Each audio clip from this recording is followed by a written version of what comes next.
Hello मेरे मित्रों और मित्रानियों, कैसे हैं आप सभी। आई होप कि आप सभी स्वस्थ होंगे, मस्त होंगे और अपने अपने काम में व्यस्त होंगे। और इसी व्यस्तता के बीच मेरा वीडियो देखना भूल तो नहीं रहे हो? क्यों? वीडियो ना पूरा देखा करा करो, चीटिंग बिल्कुल नहीं चलेगी आप सबकी। तो चलो बात करते हैं जगत भाभी के बारे में, क्योंकि जगत भाभी जो है वो एक बार फिर से एनिवर्सरी पार्टी थी, उसमें गई हुई थी। बहुत खूबसूरत लग रही थी। देखो, जगत भाभी ना बन सवर के खूबसूरत लगती है, ऐसी बात नहीं है कि सुंदर नहीं लगती, सुंदर लगती है। तो बहुत अच्छी लग रही थी। तो अब हम बात करेंगे कि जगत भाभी पर वीडियो बनाने का मकसद क्या है। भाई, जगत भाभी, उनके हाथ में खुजली शुरू हो गई है बर्तन धो धो के। मतलब कितने बर्तन होते हैं। सास अलग बर्तन धो रही होती है, छोटी बहू अलग बर्तन धो रही होती है, बड़ी बहू अलग बर्तन धो रही होती है। बर्तन पे बर्तन, पड़ोसियों के बर्तन भी ले आते हैं क्या ये सब धोने के लिए?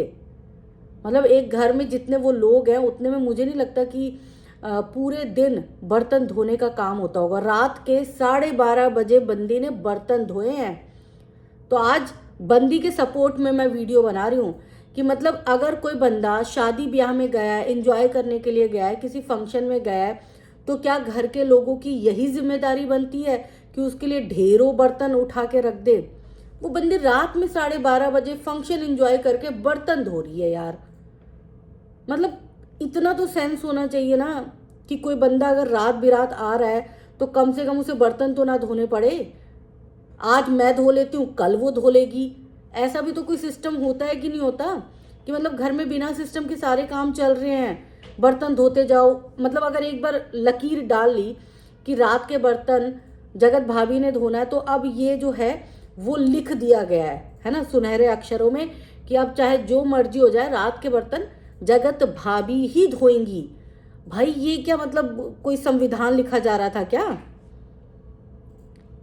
मतलब मुझे उस पर दया आ रही थी कि भाई जगत भाभी, रात के बर्तन कोई और भी तो धो सकता था। खुद अप्सरा मॉम धो सकती थी। चलो छोटी बहू की तबीयत ठीक नहीं है, कहा जा रहा है, बोला जा रहा है कि भाई छोटी बहू प्रेग्नेंट है, तो आराम की ज़रूरत है। तो ठीक है, आराम देना चाहिए। अप्सरा मॉम खुद भी तो धो सकती थी बर्तन, जवान है अपने आप। मतलब हाथों को कष्ट देना नहीं है क्या? सिर्फ ब्लॉगिंग में बर्तन धोने के लिए जो है वो बर्तन धोते रहते हैं। और आजकल तीनों बहुएं ब्लॉगिंग में बर्तन धोना दिखाती हैं, खाना बनाना दिखाती हैं।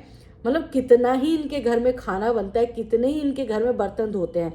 और जगत भाभी एक और बात बोल रही थी कि भाई ये जो चाय बनाने वाला है ना, सस्पेन बर्तन, सस्पेन बोलते क्या बोलते, बर्तन, तो वो बर्तन जो है अगर एक बार चाय बना के आप धो ले तो तब तो ठीक है, लेकिन अगर आप बार बार चाय उसी बर्तन में बनाते रहते हो तो धोना मुश्किल हो जाता है यार। ऐसे कौन करता है? मतलब चाय बनाओ, बर्तन धो के रख दो, कोई इतना मुश्किल काम भी नहीं है। अब बर्तन को अगर पूरे दिन आप चाय बनाओगे, दिन में 4-5 बार भी अगर चाय बना लोगे एक ही बर्तन में रिपीट, तो मतलब एक तो वो चाय कैसे आपके गले के नीचे जाएगी मुझे नहीं पता, लेकिन बर्तन भी धोना मुश्किल हो जाता है। और साथ में वो चाय, फिर चाय थोड़े ना रहता है, वो तो जहर हो जाता है।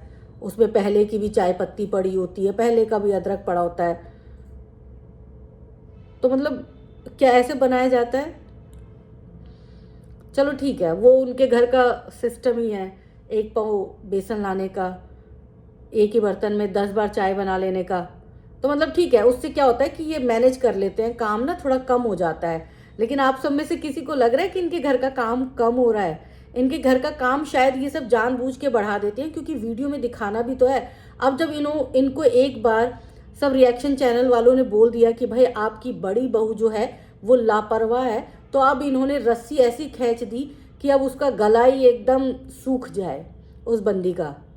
मतलब जगत भाभी रात के 1 बजे बर्तन साफ कर रही है, सोचो मतलब उस पर कितनी सख्ती बरती गई होगी। तो नहीं अप्सरा मॉम जी, ऐसा मत करिए। अगर कोई बच्चे बाहर गए हैं तो उनको एंजॉय करने दीजिए भाई। उनके सर पर ये बोझ मत डालिए कि तुझे आके खाना बनाना है, तुझे आके बर्तन धोने हैं। आप अपने घर का काम जैसे पहले करती थी कर लीजिए। ठीक है, बहू पे जिम्मेदारी देना अच्छी बात है, बट जिम्मेदारी ऐसी दो ना कि बंदा जो है सफोकेशन भी फील ना कर पाए, उसे घुटन भी महसूस ना हो, काम भी वो कर ले। अब ये थोड़ा ना कि बंदा कहीं से भी पूरी दुनिया घूम के आ जाए और रात के 12 बजे आपके बर्तन धो रहा है वो। तो चलो ये बात तो हुई जगत भाभी की।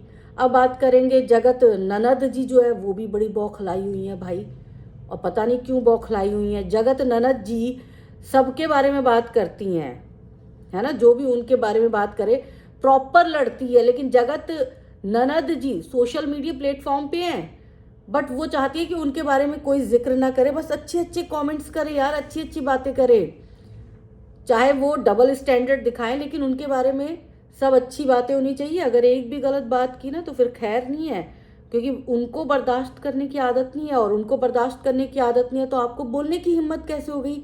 आप कैसे बोल रहे हो जगत ननद के बारे में? जगत ननद के बारे में मत बोलो ऐसे, जगत ननद को बुरा लगता है। जगत ननद जो है वो लोगों के बारे में, या फिर लोगों के बारे में तो वो नहीं बोलती, खैर मतलब जगत ननद जो है अगर उनको कोई कमेंट्स करता है तो उनको प्रॉपर जवाब देती है, तब वो शर्म लिहाज मान मर्यादा सब भूल जाती है, लेकिन उनको मत बोलो, बुरा लगता है भाई। फैमिली वाले देखते ना ब्लॉग, तो आप भी मत बोलो ना। आपने भी बीच में बहुत रस किया था, मतलब बहुत रसपान किया था, यानी कि बहुत आनंद लिया था निंदा रस का। तो अब निंदा रस का आप ही आनंद लो, ऐसा तो नहीं हो सकता। निंदा रस का आनंद तो हर कोई लेता है, सब ले रहे अपनी अपनी तरह से। तो इसीलिए जगत ननद जो हैं वो भी बहुत ज़्यादा परेशान है। और भाई देखो ननद जी, आपके बारे में नेगेटिव लोगों ने बोला है तो पॉजिटिव भी बोला गया है। जब आप पॉजिटिव को एक्सेप्ट करती हैं तो नेगेटिव को भी एक्सेप्ट करिए। आप सोशल मीडिया पर हैं, सोशल मीडिया पर आप अपने रोज़मर्रा की ज़िंदगी दिखा रही हैं, खाना बनाने से लेके कपड़े पहनने तक की चीज़ें दिखा रही हैं, पति से बात करने से लेकर ननद सास भाभी सबके बारे में बात कर रही हैं। तो आपको भी तैयार होना चाहिए, और इसको आप अदरवाइज मत लीजिएगा, नेगेटिव मत लीजिएगा, ये मैं पॉजिटिव वे में बोल रही हूँ, क्योंकि बहुत सारे लोगों ने आपको बहुत प्यार दिया है, बहुत सपोर्ट दिया है। तो आप हमेशा अगर यही चाहेंगे कि लोग सिर्फ आपको प्यार दे, तो ऐसा पॉसिबल नहीं है। लोगों के अपने सवाल होते हैं, लोगों के जहन में बहुत सारे चीज़ें जो हैं वो चल रही होती हैं, उनके सवाल वो चाहते हैं, और कई बार लोगों को लगता है कि आप गलत कर रहे हैं तो लोग आपको टोकते भी हैं, तो आपको फिर बुरा नहीं लगना चाहिए। और एक चीज़ मैं और बोलूँगी, लोगों को भी थोड़ा सा कमेंट्स जो है वो कंट्रोल करके ही लिखना चाहिए, क्योंकि कई बार उनकी सवाल होते हैं, कई बार उनका खुराफाती दिमाग होता है। मतलब उनको सिर्फ ये होता है कि किसी को ना ऐसे सवाल दे दो, ऐसे ऐसी चीज़ें पूछ दो, या ऐसा कुछ कह दो जिससे वो बंदा जो है ना बौखला जाए। तो लोगों को भी कंट्रोल करना चाहिए, लेकिन यही कहेंगे कि लोग, क्योंकि कमेंट जो लिखता है आप उसकी ना शक्ल जानते हो ना उसकी आइडेंटिटी होती है, वो एक तरह से आपके लिए गुमनाम होता है। तो इसीलिए लोगों को, कुछ खुराफाती लोगों की बात कर रही हूँ मैं, सबकी बात नहीं कर रही, कुछ खुराफाती लोगों को बहुत मज़ा आता है उल्टे सीधे कमेंट करने का, क्योंकि उनको पता है कि उनको ये जो ब्लॉगर है वो तो कम से कम मुझे आइडेंटिटी मेरी इससे छुपी रहेगी, आइडेंटिफाई नहीं कर पाएगा। हाँ, अगर मामला साइबर सेल में चला गया तो अलग बात है, तब तो वो बंदा फिर कहीं भी छुपा हो, देश के किसी भी कोने में वो निकल जाएगा। लेकिन हर कोई इतना क्यों, मतलब इन सब झंझटों में पड़ना नहीं चाहते हैं। तो इसीलिए कमेंट करने वाले को भी थोड़ा सा ध्यान ज़रूर रखना चाहिए। और सोशल मीडिया पर जो भी इंसान है उसको भाई पॉजिटिव के साथ नेगेटिव तो सुनना ही पड़ेगा, इसके लिए अपने आप को मानसिक रूप से तैयार भी करना चाहिए। तो आज हमने जगत भाभी और जगत ननद दोनों के बारे में बात की है। जगत भाभी का दुख ख़त्म ही नहीं होता, जगत भाभी की ज़िंदगी में एक दुख जाता है दूसरा दुख आ जाता है, मतलब उनकी ज़िंदगी में सुख से ज़्यादा दुख ही दुख है। तो अब देखते हैं जगत भाभी का दुख कब ख़त्म होता है। और अब भाई जिस तरह की खबरें आ रही है ना कि देवरानी जी प्रेग्नेंट हैं, तो मतलब उसके बाद तो मुझे लगता है कि बहुत सारी चीज़ें बदलने वाली हैं। तो अब सीरियसली जगत भाभी को भी सोचना पड़ेगा। तो चलिए, आपको ये वीडियो कैसा लगा कमेंट करके ज़रूर बताइएगा।